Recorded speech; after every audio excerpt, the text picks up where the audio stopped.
Next Level Show. Relax. Hello viewers, welcome to Baraza Media Television. My name is Jane Nyoike and I am the host of The Next Level. What is your next level?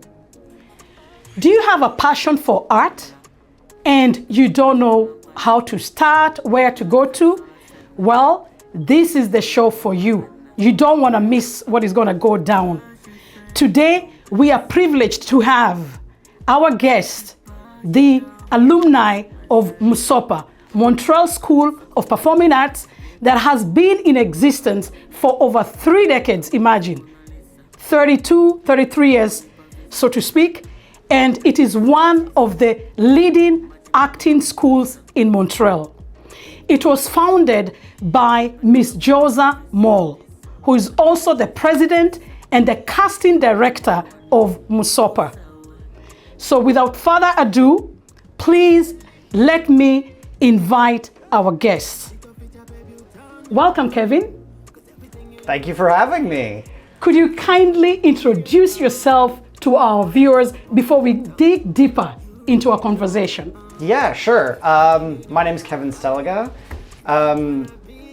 Like she said, I've been an alumni at M.S.O.P.A for the past, oh boy, it's going to be a long time now. I'm 31, so I started at M.S.O.P.A at 11. It's been almost just under 20 years that I've been at M.S.O.P.A now. Wait a minute, you started at 11 years old? Yeah. Okay, wait, I'll take you back. So where were you born, Kevin? And where did you grow up? Let's start from there. Let's try that journey first. Well, 1993, Montreal Island. Okay. That's the where. Okay. And the when. I grew up in a borough of the island on the west part called Pointe-Claire. Okay. I grew up as a semi-normal child. What does that mean? I liked odd things when I was a kid. My dad showed me Star Wars when I was 4 years old, and instead of being the typical, look at Luke Skywalker, the hero response, Darth Vader walked onto the screen and I went, wow. So there's that. I've been a very strong reader and had a very strong skill in language since I was very young. Right. So, you know, when other kids were reading The Purple Monster, me and my dad were reading The Hobbit by J.R.R. Tolkien and The Lord of the Rings and stuff like that. So, like, the language element in my life has always been strong. I went to high school in Pointe-Claire again. An institution called John Rennie High School. And I went there because they had a very strong theater program. So are you trying to tell me that you knew what you want to become at that tender age? Yes. Wow. I went to the open house for John Rennie High School. Okay. And one of the displays that they had, or one of the presentations that they had, was for the John Rennie improv team. Okay. And I saw, I forget the name of the people doing the scene, but I saw 2 of the students performing a scene, and something in my brain just clicked, and I went, yes, something there, that. That's what you want? Yeah. So I said, I want to go to this school. And my parents registered me. I got into John Rennie High School, and my first year at Rennie was the year that I signed up at M.S.O.P.A. Fantastic. So for our viewers who do not know what is M.S.O.P.A, could you kindly tell them exactly what is that? Yes, so M.S.O.P.A stands for Montreal School of Performing Arts. Right. It is an institution dedicated to teaching, instructing, celebrating the art of acting, the performing arts. Right. In all its forms, film, television, voiceover, theater. It has its own program that it puts its students through. So it's got the Intro to Acting 1 and 2, and then it's got Phase 1 and 2, and each one delves into a different sort of or aspect of acting. So in Intro to Acting 1, you might do a monologue. Right. And what is a monologue? A monologue is a singular character, telling a story, or Okay. having a large volume of text to go through. Okay. William Shakespeare's plays are very famous for having very long monologues. Right. Monologues often feature in theater, but you do have some monologues in film and television too for popular culture. Right. A couple of my favorite go-tos are the Doctor Who series. There's a lot of really good monologues in that series. Right. So that's a monologue. Okay. And then in Intro to Acting 2, you might encounter a dialogue, a scene, Right. where you have a partner and you have somebody to interact with in the scene. Okay. And then we go to phase 1, which is like in-depth character development. Right. So that's where I believe you choose a historical figure who has passed, Right. and you do research on that person. Okay. You do whatever you can to find, character traits, quirks, idiosyncrasies, which for your viewers, an idiosyncrasy is a behavioral tick or a behavioral landmark. Right. We're all different. We all have different behaviors and ticks, and one person might, twirl a pencil, whereas another person might tap on the table. These are examples of idiosyncrasies. Yes.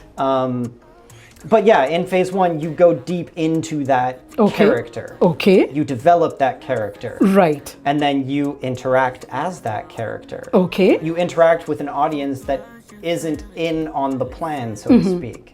So you have to both improvise and stay true to your character Right. in this setting. And then at the end, you do a monologue as that character. Like you write your own monologue as this Right. person. Yeah. Phase 1 is very interesting, and it's a favorite of mine. Phase 2, Right. Josa will put you into a play. Right. She'll get a group together for phase 2, and they will put on a play, and all that entails Right. rehearsals, Right. promotion, all that stuff. You put on a play, and at the end of the course, you do a 2 or 3 day run of a play. Okay. So those are like the core phase programs, but they also offer workshops in voiceover. Right. So media that doesn't show your face and it's only your voice. Your voice. Yeah. Which is also a really good way of developing your ability to dictate Right. and speak clearly. Yes. Because you have to. You You're have to. performing to a microphone now. You're not performing to an audience. Right.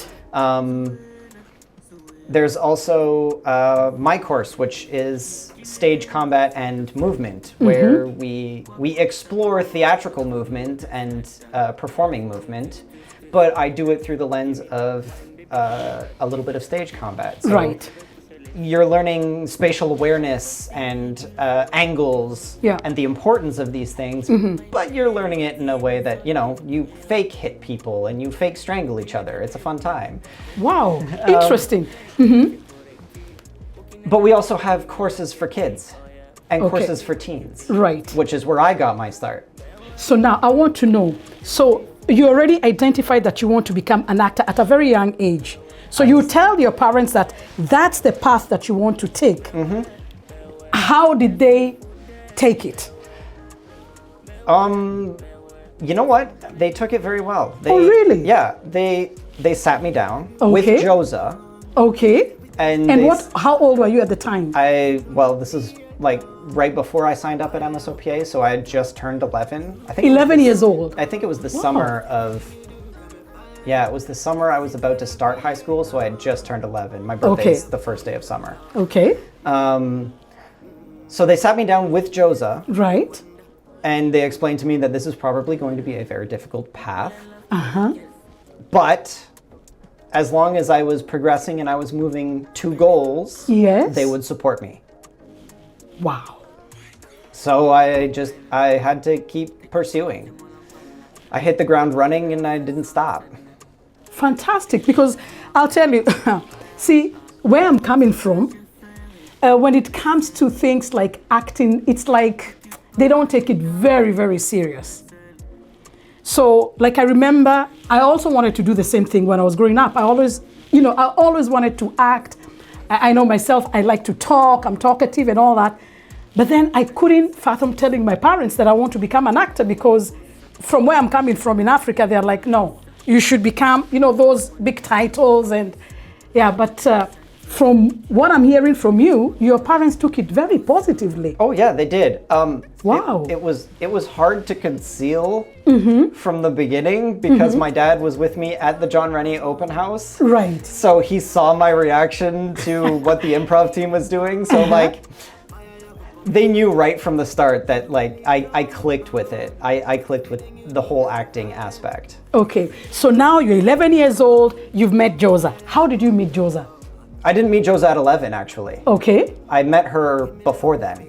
Before 11 years old? Yeah, well, because my dad is a musician, and okay, so the teacher for the voiceover class, Paula Davis, right. At that time, she was the singer in my dad's band. Okay. So my dad would always do Josa's annual barbecue. Got you. So I met Josa when I was 7 or 8 years old. Okay. Wow. Yeah. But it wasn't until I got to 11 years old and the interest in acting took place that my dad told me, the barbecue we go to every year, that's for an acting school. Interesting. And then I registered for the teen course, the children and teen course. And okay, I started there.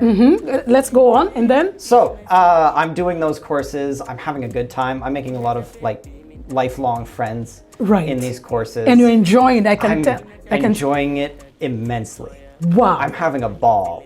And then grade 9 comes along 2 years later. Right. And the high school, I specifically chose it because it had an advanced English program. Right. Called Actor Studio. Okay. So it was designed to be half of the year is a regular English class, where you're in a desk, you're learning, you're reading, you're doing all that stuff. The second half of the year is a play. Right. Like that is your program. Yes. You rehearse, put on, and feature a play. Okay. And between M.S.O.P.A. and the plays at Rennie, I was very, very busy. Wow, I can imagine. So I didn't really have much opportunity like other kids to get into trouble. I was busy pursuing my dream. Because that was your passion. You love it. Yes. Wow. There is no job on earth like acting that is going to let you be a pizza guy one weekend and then dance on your knees as a dwarf the next. Like, come on. Right. It's a great time. So that was kind of my high school life. Very good. Towards the end, I stopped going to the teen and children courses. Right. And I started taking the adult courses. Fantastic. I hadn't even hit 18. I wasn't even a adult according to the society I live in. Right. But I the was Canadian taking, laws. Yeah. I was taking adult courses at M.S.O.P.A. At that tender age. I was 16 when I started the adult courses. Interesting. Wow. So I was in classes with people Much in their older mid than- to late 30s. Right. Some people in their 40s. I think the oldest person at that time was in their mid 50s. Right. So like, I'm this young little kid. Right. Who is passionate with Little acting. king, passionate right. with acting. Right. Very, very like new to the world, and Yes. I'm learning from the wisdom of people twice my age who are at my level Right. and have more life experience than me. Wow. So I'm like already my performance style's being colored by the people around me. I'm taking inspiration from the people I meet. Yes. Then I got into John Abbott College. Good. And that was a bit of a bumpy road, that one. Okay. I was never the best performing student. Like I said, my English was very strong, but my other classes kind of lacked. Right. So my arithmetic was poor, very, Okay. very poor. I actually had to have special courses for my arithmetic to keep it up with the rest of my grade. Yes. Science was okay, but I didn't really have much interest in it. History was great because it's stories. It is stories, definitely. It's stories. Yeah. But the way they teach it in the Quebec curriculum isn't exactly the most fun. So what made it fun for me was some of my teachers who were like trying to make what is very dry material very More fun. Yeah. fun and interesting to, Right. to listen to. So there's that. So Abbott was difficult because I didn't get it. I wanted to go to the professional theater program at Abbott. I knew that. Yes. I auditioned for the program. Yes. I got into the professional theater program. Yes. But I got rejected from the school. Really? Yeah. The people at the professional theater program, they accepted me. They were like, we love it, yes. Yes. If you get into the school, you can come and be in our program. Yes. But I did not get into the school. Why? My grades weren't good enough. Okay, there is It was the a math very, thing. it was a very, Okay. very competitive. Yeah. At that time to get into a CEGEP. I think Yes. it's still very competitive to get It into is. a CEGEP. It is even today. So I had to try like 3 different routes to get into CEGEP Right. before I got to the professional program at John Abbott. Wow. So I think it was, I graduated 2010. Yeah, it was 3 years before I got to the professional theater program at Abbott. Right. And I kind of took a step back from M.S.O.P.A at that time. Okay. I was helping Josa during the summer. I was doing stuff for her then. Right. But I didn't take as many courses at M.S.O.P.A because I was focusing on getting through my CEGEP years. Yes. So fast forward now, despite all that, so what is happening with you and M.S.O.P.A? Well, I'm a teacher at M.S.O.P.A now. Finally. Finally. Congratulations. Thank you. After how many years? At M.S.O.P.A, Since 20 years. 20 years. at M.S.O.P.A. And 2-3 years ago, I started teaching for Josa. Fantastic. So tell us, so what is the secret to success? Let's- Tenacity. Yes. I kept going. I kept taking opportunities that when they came up and when they approached me, I kept taking opportunities. Josa offered me a job as a production assistant, or she got me in touch with a producer for a TV show that got me a job as a production assistant for that show.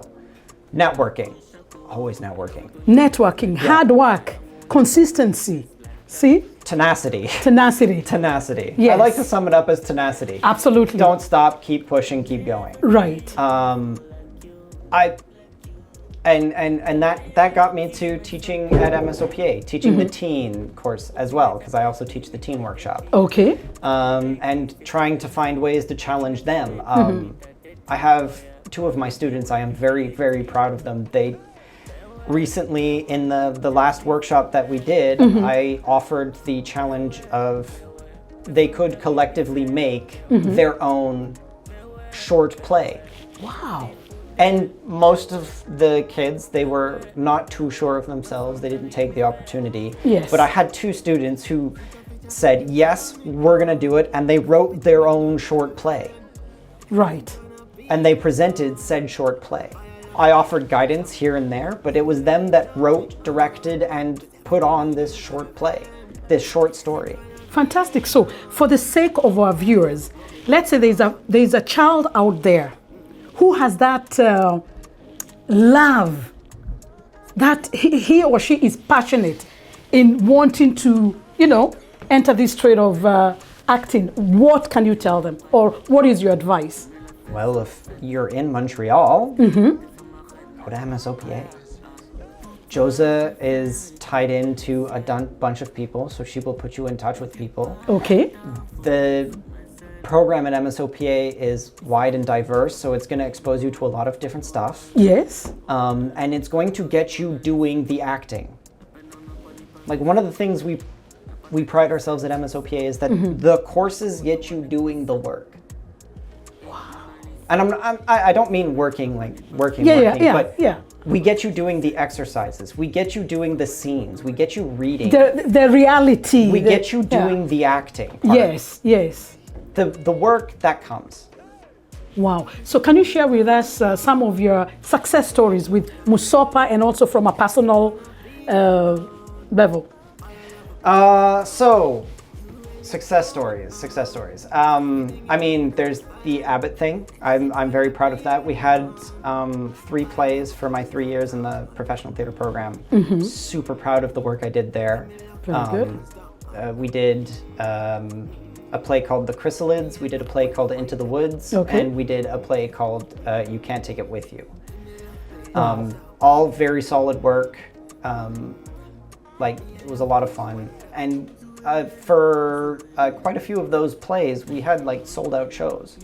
Nice. At M.S.O.P.A, we used to have a play a month in the summer. Okay. A play production company called Espresso Theater. Okay. And there's a few of those that I was, more than a few of those that I was in myself. Yes. I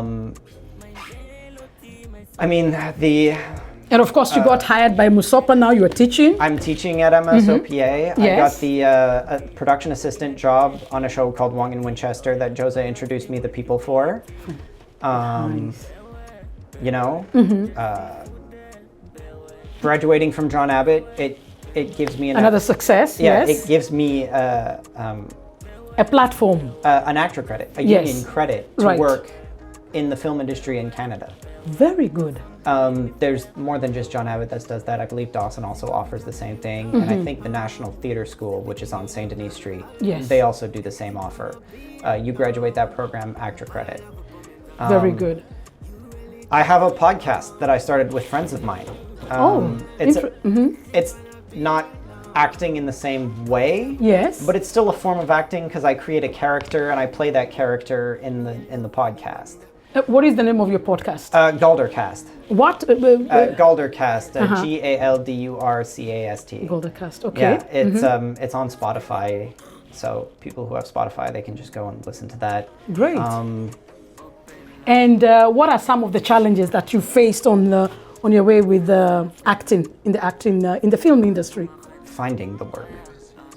Wow. Why is that? Tell us. It's challenging. You have to go out. You have to audition. And auditioning,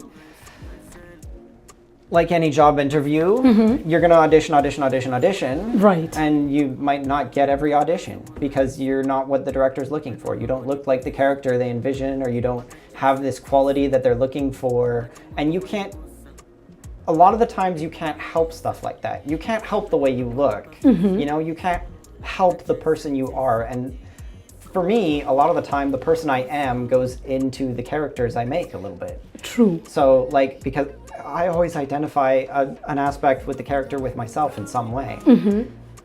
I thought, excuse me, but I thought somebody, if you don't mind, I thought somebody who looks like you'll have it a little bit easier than somebody like me. What's your take on that?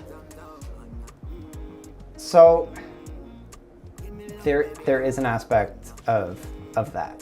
Right. But I'm not a typical, like, you see the models in social media, you see the way people look in social media. I don't look like that.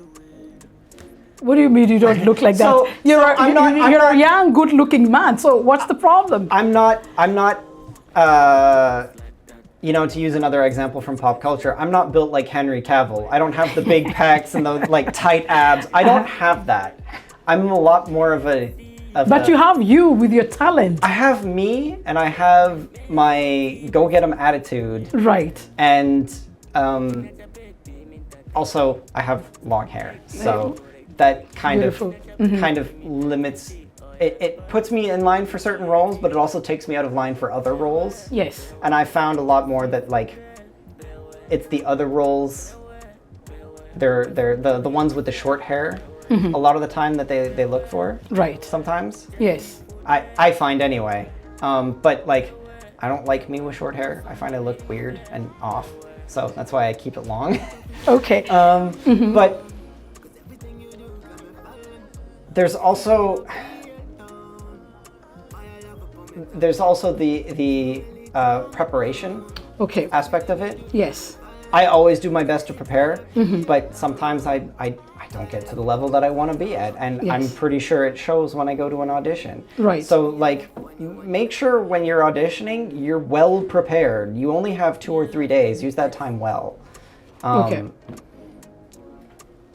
Well, I think you answered my question. So, so could you kindly tell our viewers how they can reach M.S.O.P.A? M.S.O.P.A? Yeah, please. So the phone number for M.S.O.P.A is 514-483-5526. Repeat again, please. 514-483-5526.